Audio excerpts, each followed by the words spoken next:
집에서 키우는 식물이 우리 삶에 미치는 영향을 생각해 본 적이 있나요? 풍수에서는 특정 식물이 집안의 재물운과 번영을 불러오지만 반대로 기운을 차단하거나 빼앗아 부정적인 영향을 미칠 수도 있다고 합니다. 풍수에서 식물은 오행 중 목모에 해당하며 강한 생명력과 성장을 상징합니다. 따라서 집안에 적절한 식물을 배치하면 긍정적인 기운이 흐르며 사람에게 위로와 치유의 힘을 전해줄 수 있습니다. 혹시 아무 식물이나 키워도 괜찮지 않을까 라고 생각하셨다면 풍수의 원리를 이해하면 더욱 신중하게 선택할 필요가 있음을 알게 될 것입니다. 풍수는 작은 운을 차곡차곡 쌓아가는 과정이라 할 수 있습니다. 이렇게 모인 작은 운들이 결국 큰 행운으로 이어져 나와 내 가족에게 긍정적인 영향을 미치고 원하는 일을 추진할 때도 순조롭게 나아갈 수 있도록 돕는 역할을 합니다. 많은 부자들이 이러한 원리를 알고 작은 운도 놓치지 않고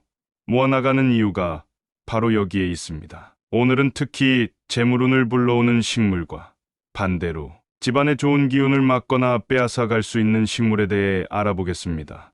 이 내용을 끝까지 읽으시면 집안에 들여놓을 식물을 선택할 때 보다 확실한 기준을 세울 수 있을 것입니다. 부자 되는 식물 첫 번째 몬스테라. 풍수에서는 잎이 날카롭고 뾰족한 식물보다 넓고 둥근 잎을 가진 식물이 좋은 기운을 가져온다고 합니다. 몬스테라는 이러한 특징을 갖춘 대표적인 식물로 특히 금전운을 불러오는 가족 식물로 잘 알려져 있습니다. 강한 생명력을 지닌 몬스테라는 국내뿐만 아니라 해외에서도 행운을 상징하는 식물로 사랑받아 왔으며 일부 지역에서는 부적으로 사용되기도 했습니다. 풍수적으로 볼 때 몬스테라는 현관이나 거실에 두면 좋은 기운을 불러들이는 역할을 하므로 공간을 보다 긍정적인 에너지로 채우고 싶다면 적절한 위치에 배치하는 것이 좋습니다. 부자 되는 식물 두 번째 여인초. 극락조라는 이름으로도 알려진 여인초는 넓은 잎과 우아한 외형을 가진 식물로 공기 정화 능력까지 뛰어나 많은 사람들이 선호하는 식물입니다. 풍수적으로도 좋은 기운을 가져오는 식물로 여겨지지만 키울 때 한 가지 주의해야 할 점이 있습니다. 풍수에서는 식물이 집안 사람보다 지나치게 키가 커지면 식물이 오히려 주인의 기운을 흡수한다고 해석합니다. 따라서 여인초를 키울 때는 집에서 가장 키가 큰 사람보다 높아지지 않도록 조절하는 것이 중요합니다. 만약 줄기나 잎이 너무 자라서 가족 구성원의 키를 넘어서게 된다면 분갈이 등을 통해 적절히 관리해주는 것이 좋은 운을 유지하는 방법입니다. 부자 되는 식물 세 번째 금전수. 금전수는 잎의 모양이 엽전을 닮았다고 하여 붙여진 이름으로 재물운을 높여주는 대표적인 식물 중 하나입니다. 광택이 나는 두꺼운 잎들이 줄기를 따라 빼곡하게 붙어 있어 마치 엽전을 꿰어놓은 듯한 모습이 특징입니다. 이 때문에 예로부터 금전운을 불러들이는 식물로 많은 사랑을 받아왔습니다. 또한 금전수는 생명력이 강하고 관리가 쉬운 식물이라 누구나 부담 없이 키울 수 있으며 공기 정화 능력도 뛰어나 실내 환경 개선에도 도움을 줍니다. 금전수와 함께 엽전, 꾸러미를 연상시키는 염좌, 크루시아 등의 식물도 돈을 부르는 식물로 알려져 있으며 비슷한 형태 덕분에 풍수적으로 좋은 기운을 가져오는 식물로 인기가 많습니다. 부자 되는 식물 네 번째 고무나무. 고무나무는 둥근 잎과 적당한 높이를 가진 식물로 집안의 기운을 안정시키고 좋은 에너지를 머금고 있어 거실에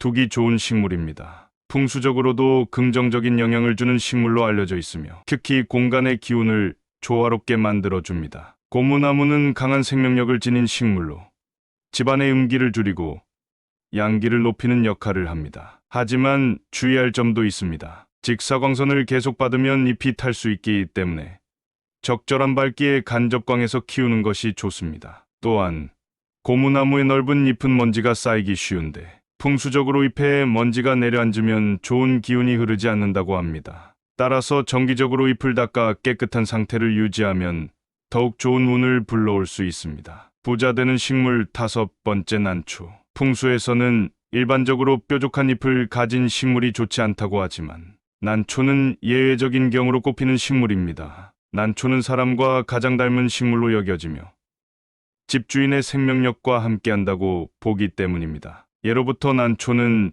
재물운을 불러오고 집안의 운을 높여주는 대표적인 식물로 전해져 왔습니다. 하지만 난초를 건강하게 키우려면 꾸준한 관리가 필요합니다. 과거에는 몰락한 집안의 난은 모두 시들어 있었다는 말이 있을 정도로 난초가 시들면 집안의 운도 약해진다고 여겨졌습니다. 반대로 성공한 사람들의 집에는 생기 넘치는 난초가 가득했고, 이는 좋은 기운을 불러오는 중요한 요소로 작용했습니다. 집안의 운을 좋게 하기 위해 피해야 할 식물들이 있습니다. 먼저 행운목과 개연죽은 개업 선물로 적합하지 않으며 집안의 운을 막는다고 합니다. 또한 덩굴식물은 재물과 운을 꼬이게 만들어 좋지 않은 기운을 준다고 전해집니다. 벽을 타고 자라거나 아래로 늘어지는 식물은 생명력이 위로 솟는 것이 아니라 처지는 형상이므로 피하는 것이 좋습니다. 나팔꽃 역시 덩굴식물이기에 풍수상 좋지 않다고 합니다. 다음으로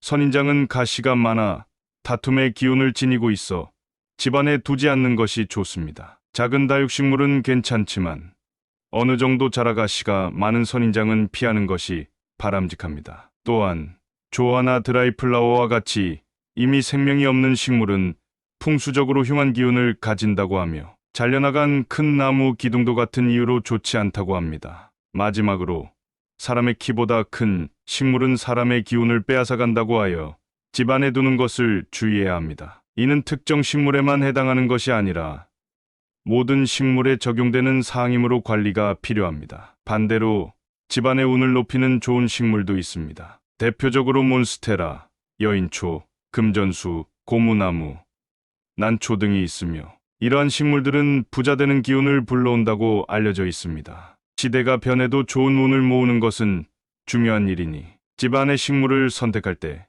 신중히 고려하는 것이 좋겠습니다.